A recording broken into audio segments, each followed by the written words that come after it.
The debate में आपका स्वागत है। आज हम बात कर रहे हैं सुप्रीम कोर्ट के उस हालिया फैसले की जिसने अरावली पहाड़ियों की कानूनी परिभाषा ही बदल दी है। बिल्कुल, दशकों से जो पहाड़ियां भारत के पर्यावरण का एक अहम हिस्सा थीं, अब उनकी पहचान एक नए पैमाने पर होगी। तो आज का बड़ा सवाल यही है, क्या 100 मीटर ऊंचाई का ये नया नियम प्रशासनिक स्पष्टता लाने और अवैध खनन को रोकने के लिए एक जरूरी कदम है, या फिर ये एक ऐसा दरवाजा है जो अरावली के विशाल संवेदनशील इलाकों को रियल एस्टेट और खनन के लिए खोल देगा और पूरे उत्तर भारत को एक बड़े पर्यावरणीय संकट में धकेल देगा? मैं मानती हूं कि ये फैसला प्रशासनिक एकरूपता और टिकाऊ विकास को प्राथमिकता देता है, जो एक व्यावहारिक और जरूरी कदम है। और मेरा तर्क ये है कि ये फैसला पारिस्थितिकी की समझ की पूरी तरह से अनदेखी करता है। ये एक ऐसा निर्णय है जिसके दूरगामी और मैं कहूँगा विनाशकारी परिणाम होंगे, जो सिर्फ खनन तक सीमित नहीं रहेंगे। देखिए, इस बात से तो कोई इनकार नहीं कर सकता कि अरावली की एक स्पष्ट और एक समान परिभाषा की दशकों से जरूरत थी। सालों से अलग अलग राज्यों में अलग अलग विभागों में अरावली को लेकर एक भ्रम की स्थिति थी। कोई कहता था कि हर छोटे टीले को अरावली मानो, कोई कहता था सिर्फ पुरानी पहाड़ियों को। इस असंगति ने पर्यावरण नियमों को लागू करने, जमीन के इस्तेमाल की योजना बनाने और सबसे जरूरी अवैध खनन को रोकने में बहुत बड़ी बाधाएं पैदा की। तो इसी कानूनी उलझन को सुलझाने के लिए सुप्रीम कोर्ट ने केंद्र सरकार के सुझाए गए मानदंड को अपनाया है। ये कोई मनमाना नियम नहीं है, बल्कि ये भूवैज्ञानिक रिचर्ड मर्फी जैसे विशेषज्ञों के वैश्विक मानकों पर आधारित है। नियम सीधा है, 100 मीटर या उससे ज्यादा ऊंची भूआकृतियों को ही पहाड़ी माना जाएगा। इससे मतलब प्रवर्तन एजेंसियों को स्पष्टता मिलेगी। सरकार का इरादा खनन को बढ़ावा देना नहीं, बल्कि अवैध खनन को रोकना है। केंद्रीय पर्यावरण मंत्री ने खुद आश्वासन दिया है कि अरावली क्षेत्र के सिर्फ 0.19% हिस्से में ही खनन की संभावना होगी। साथ ही सरकार ग्रीन अरावली वॉल जैसी बड़ी परियोजनाओं पर भी काम कर रही है। तो ये एक संतुलित नजरिया है जो संरक्षण को प्रशासनिक स्पष्टता के साथ जोड़ता है। संतुलित, मुझे लगता है ये नजरिया संतुलित नहीं बल्कि खतरनाक रूप से सरल है। आप एक पूरी पारिस्थितिकी को सिर्फ एक फीते से नाप रहे हैं।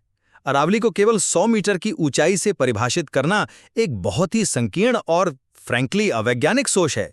ये इन पहाड़ियों के उस असल काम को नजरअंदाज करता है जो वो हजारों सालों से कर रही हैं, चाहे वो परिस्थितिकी हो, भूवैज्ञानिक हो या जलवायु से जुड़ा हो। इस नई परिभाषा का सीधा मतलब ये है कि हरियाणा और राजस्थान में अरावली के हजारों हेक्टेयर इलाके, खास तौर पर वो कम ऊंचाई वाली पहाड़ियां जो जैव विविधता और भूजल के लिए सबसे जरूरी हैं, वो अब कानूनी संरक्षण के दायरे से ही बाहर हो जाएंगी। और ये खतरा सिर्फ खनन का नहीं है। जिन इलाकों को अब कानूनी तौर पर पहाड़ी नहीं माना जाएगा, वो तो रियल एस्टेट डेवलपर्स के लिए सोने की खान बन जाएंगे। आप सोचिए, दिल्ली एनसीआर जैसे शहरों के आसपास निर्माण, शहरीकरण और फार्म हाउस कल्चर का विस्फोट होगा। सीधे तौर पर एहतियाती प्रिंसिपल, प्रिकॉशनरी प्रिंसिपल की अवहेलना है और इसे बनाते समय स्थानीय समुदायों, वैज्ञानिकों या पर्यावरणविदों से कोई सार्थक बातचीत नहीं की गई। यह तो अरावली की उस आत्मा को मारने जैसा है जो थार रेगिस्तान को आगे बढ़ने से रोकती है। लेकिन क्या forest survey of India (FSI) का जो 3 डिग्री ढलान वाला तरीका है, क्या वो वाकई व्यवहारिक है? जहां तक परिभाषा की वैज्ञानिक वैधता का सवाल है, 100 मीटर का मानदंड एक वस्तुनिष्ठ, सीधा और आसानी से लागू किया जा सकने वाला मानक है।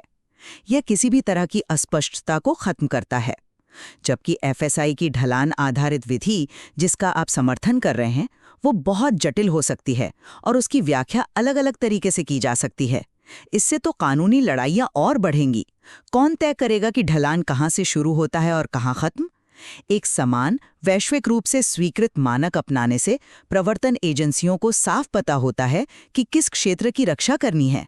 यह ओवर इंक्लूजन की समस्या से भी बचाता है, जहां हर छोटे मोटे टीले को अरावली मानकर जरूरी विकास कार्यों को बेवजह रोक दिया जाता था। यही तो आपके तर्क में बुनियादी खामी है। पारिस्थितिकी आपकी प्रशासनिक सुविधा का सम्मान नहीं करती। इसे ऐसे समझिए, 100 मीटर का नियम सिर्फ पहाड़ की चोटी की ऊंचाई देख रहा है, जैसे किसी इंसान की सिर्फ लंबाई नापना। लेकिन FSI का ढलान वाला तरीका पूरे पहाड़ के शरीर को, उसके ढलान को, उसकी चौड़ाई को देखता है, जो बताता है कि वो इकोसिस्टम में असल में काम कैसे करता है। आप ही बताइए, एक 99 मीटर की पहाड़ी जो शायद एक तेंदुए का गलियारा है या पूरे गांव के लिए भूजल को रिचार्ज करती है, वो 101 मीटर की एक बंजर पहाड़ी से कम महत्वपूर्ण कैसे हो गई? एफएसआई की विधि ज्यादा वैज्ञानिक इसलिए थी क्योंकि वो पहाड़ियों की पूरी श्रृंखला और उनकी पारिस्थितिक निरंतरता को पहचानती थी, ना कि सिर्फ उनकी अलग-थलग चोटियों को। और सबसे चौंकाने वाली बात तो ये है कि ये सिर्फ मेरी राय नहीं है। सुप्रीम कोर्ट की अपनी बनाई हुई केंद्रीय अधिकार प्राप्त समिति, सेंट्रल एम्पावर्ड कमिटी (CEC), उसने भी एफएसआई की परिभाषा का ही पुरजोर समर्थन किया था। उन्होंने साफ कहा था कि मंत्रालय के 100 मीटर के नियम को खारिज किया जाना चाहिए। सीईसी की बात महत्वपूर्ण है, लेकिन हमें सरकार के इरादे और अदालत के सामने जो बड़ी तस्वीर थी उसे भी देखना होगा। सरकार का मकसद स्पष्टता लाना है ताकि अवैध खनन पर नकेल कसी जा सके, जो दशकों से एक नासूर बना हुआ है। केंद्रीय पर्यावरण मंत्री भूपेंद्र यादव ने बार-बार आश्वासन दिया है कि कोई ढील नहीं दी गई है और अरावली का लगभग 90% क्षेत्र आज भी पूरी तरह से सुरक्षित है। उनका दावा है कि केवल 0.19% क्षेत्र में ही खनन की संभावना है और पिछले कुछ सालों में कोई नई खदान नहीं खोली गई है। ये दिखाता है कि सरकार संरक्षण को लेकर गंभीर है, लेकिन एक ऐसे व्यवहारिक ढांचे के साथ जो टिकाऊ विकास की भी अनुमति दे। बिना स्पष्ट परिभाषा के पूरा क्षेत्र एक कानूनी अनिश्चितता में फंसा हुआ था, जो न तो पर्यावरण के लिए अच्छा था और न ही अर्थव्यवस्था के लिए। माफ कीजिए, लेकिन ये 0.19% का आंकड़ा ही तो असल समस्या को छुपा रहा है। ये प्रतिशत शायद कुल क्षेत्रफल का हो, लेकिन ये उन हजारों छोटी पहाड़ियों को नज़रअंदाज कर देता है जो अब कानूनी तौर पे अरावली ही नहीं रहीं। असल मुद्दा ये नहीं है कि कितने प्रतिशत क्षेत्र में खनन होगा, असल मुद्दा ये है कि संरक्षण का दायरा कितना सिकुड़ गया है। और इरादों से पारिस्थितिकी नहीं बचती, ज़मीनी प्रभाव से बचती है। और इसका प्रभाव क्या होगा, ये कोई रहस्य नहीं है। एफएसआई के ही एक आंतरिक मूल्यांकन ने चेतावनी दी थी कि 100 मीटर की परिभाषा राजस्थान के 15 जिलों में 20 मीटर या उससे अधिक ऊंची 12,081 अरावली पहाड़ियों में से 91.3% को कानूनी संरक्षण से बाहर कर देगी। ये कोई छोटी मोटी संख्या नहीं है, ये तबाही का नुस्खा है। ये अरावली बचाओ अभियान और कार्यकर्ताओं की उन चिंताओं को सही ठहराता है जो इसे सिर्फ खनन के लिए नहीं बल्कि रियल एस्टेट और इंफ्रास्ट्रक्चर लॉबी के लिए पिछले दरवाजे से दी गई मंजूरी के रूप में देख रहे हैं। लेकिन आप ये कैसे कह सकती हैं कि सुप्रीम कोर्ट ने इन सब बातों पर विचार नहीं किया होगा? कोर्ट ने सभी पक्षों को सुना, केंद्र सरकार, राज्य सरकारों और पर्यावरण समूहों की दलीलों पर गौर किया। ये एक संतुलित निर्णय है जो एक समिति की सिफारिशों पर आधारित है। सालों से मामला लंबित था कि अरावली की एक समान परिभाषा क्या हो। अदालत का उद्देश्य इसी गतिरोध को तोड़ना और एक स्पष्ट कानूनी ढांचा स्थापित करना था ताकि भविष्य में मनमानी व्याख्याओं को रोका जा सके। उस समिति में विशेषज्ञ शामिल थे और उनके गहन विचार विमर्श के बाद ही यह मानदंड सामने आया।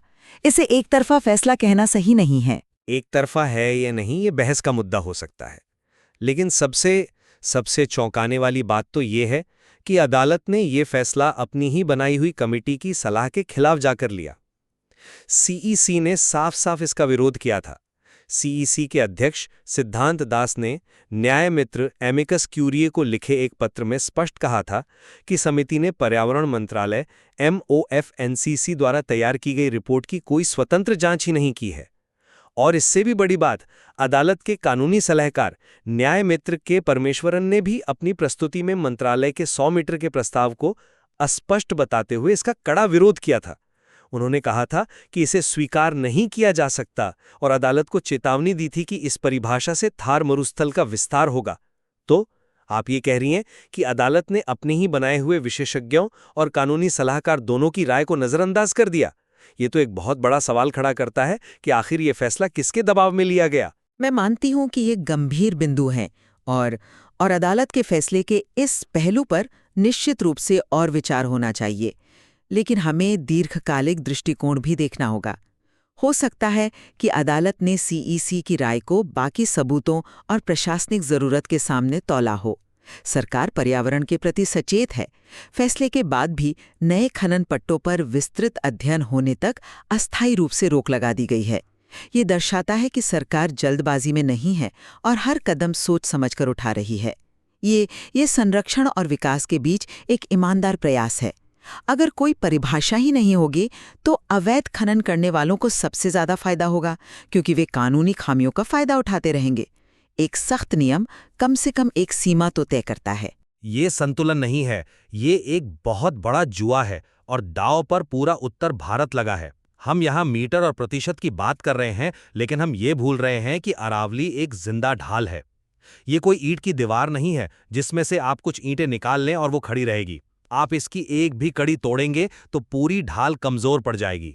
अरावली सिर्फ पहाड़ नहीं है, वे उत्तर भारत के लिए ग्रीन लंग्स हैं। वे थार मरुस्थल के विस्तार को रोकने वाली एक प्राकृतिक दीवार हैं। दिल्ली एनसीआर में जो थोड़ी बहुत साफ हवा आती है, उसमें इन पहाड़ियों का बहुत बड़ा योगदान है। इनकी गिरावट का सीधा मतलब होगा ज्यादा लू, ज्यादा धूल भरी आंधियां, अचानक आने वाली बाढ़ और भूजल का और भी नीचे जाना। आप एक पूरी पारिस्थितिकी के काम को मीटर में नहीं माप सकते। एक बार ये पारिस्थितिक ढाल टूट गई तो इसे दोबारा नहीं बनाया जा सकता।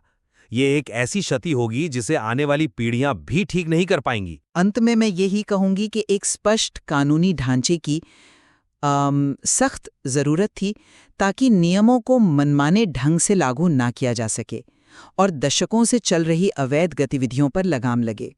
100 मीटर की परिभाषा वो वस्तुनिष्ठता और स्पष्टता प्रदान करती है।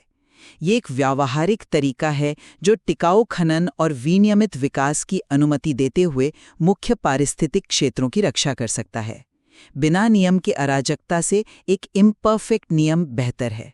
और मैं अपनी बात पर कायम हूं कि ये फैसला एक जटिल और जिंदा पारिस्थितिकी को एक साधारण मीट्रिक तक सीमित करने की एक खतरनाक मिसाल कायम करता है।